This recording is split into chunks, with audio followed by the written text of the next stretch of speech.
কোনো স্ট্যাটাস বা কোনো কিছু দেওয়াকে না এটা আসলে রহস্য হিসেবে কাউন্ট করে, এটা আসলে আমার নিজেরও জানা নাই। তবে আমি এতটুকু জানি 2016 সাল পর্যন্ত না আসলে কালচার, কৃষ্টি কালচার বলে যে অধ্যায়টা থাকে, এটা প্রত্যেকটা মানুষের ভিতরে বিদ্যমান ছিল।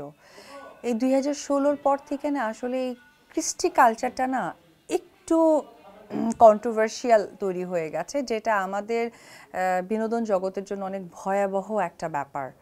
এই 2016 সাল পর্যন্ত আপনি দেখবেন যে আমাদের একটা খুব হেলদি কম্পিটিশন হতো নায়ক নায়িকাদের মাঝে, বা আমাদের কো আর্টিস্ট কো অ্যাক্ট্রেসদের মাঝে, এবং কাজের মধ্য দিয়ে না একটা সুন্দর প্রতিযোগিতা সামনে এগিয়ে যেত, যেটাকে হেলদি কম্পিটিশন বলে, সেটাই আমরা করতাম। কিন্তু 2016 সালের পর থেকে না প্রেক্ষাপটটা ডে বাই ডে চেঞ্জ হচ্ছে।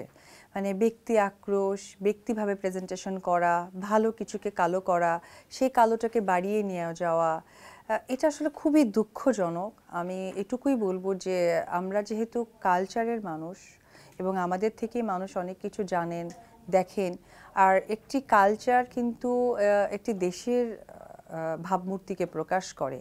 তো সেটা যদি একটু ডিফারেন্ট হয়, এটা কিন্তু আসলে সকলের মধ্যেই কিন্তু এটা প্রভাব পড়ে। তো আমি আশা করব যে স্ট্যাটাস বা যেটাই হোক, সেটাকে অন্যভাবে প্রেজেন্টেশন করার কিছু হয় না, কারণ ফেসবুক বা যে গণমাধ্যম জায়গাগুলো থাকে, এটা সত্য সততার, মনের ভাব প্রকাশ করার, ভালো মন্দ বহিঃপ্রকাশ করার একটি জায়গা। প্রথমত কথা, ট্রোলটাকে কখনোই আমি ব্যক্তিগতভাবে নেই না, কারণ ট্রোল তো ট্রোল, সেটা হয়তো বা এঙ্গেজমেন্ট বাড়ানোর জন্যই করা হয়, এবং সেখান থেকে অনেকেই আছেন মনিটাইজেশন করা পেজ থাকে, বা তাদের সেই সোশ্যাল পোর্টালগুলো থাকে, তারা মনিটাইজ মানে বুঝতেই পারছেন যে একটা মানি আর্নিংয়ের বিষয়টা থাকে।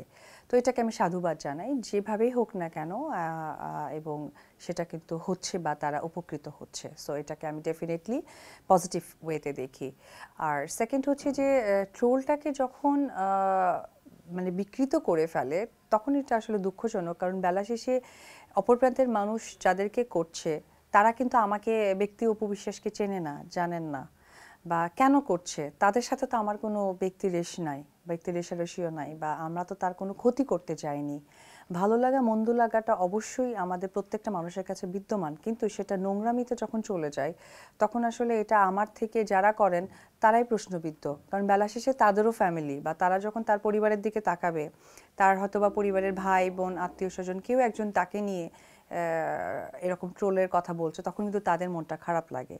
তো সেইভাবে পক্ষান্তরে আমাকে নিয়ে চিন্তা করুক, যে উপবিশ্বাসকে নিয়ে আমরা যে ট্রোল করি, আসলে উনিও তো বেলা শেষে একজন মেয়ে মানুষ, একজন মা, বা তার সাথে আসলেই মানে জাস্টিস বা ইনজাস্টিস হয়েছে কিনা, এটা আমার তাদের কাছে প্রশ্ন। তবে ট্রোল নিয়ে আমি কখনোই বিব্রত হই না, বা এটা নিয়ে আমার মাথা ব্যথাও নেই, আর অতটা আমি দেখে উঠতে পারি না। আমার যারা অ্যাডমিন বা কাছের মানুষ থাকে, তাদের মুখে টুকটাক আসলে কথা শোনা হয় যে এটা হচ্ছে বা এটা পরিচালনা হচ্ছে, এটুকুই।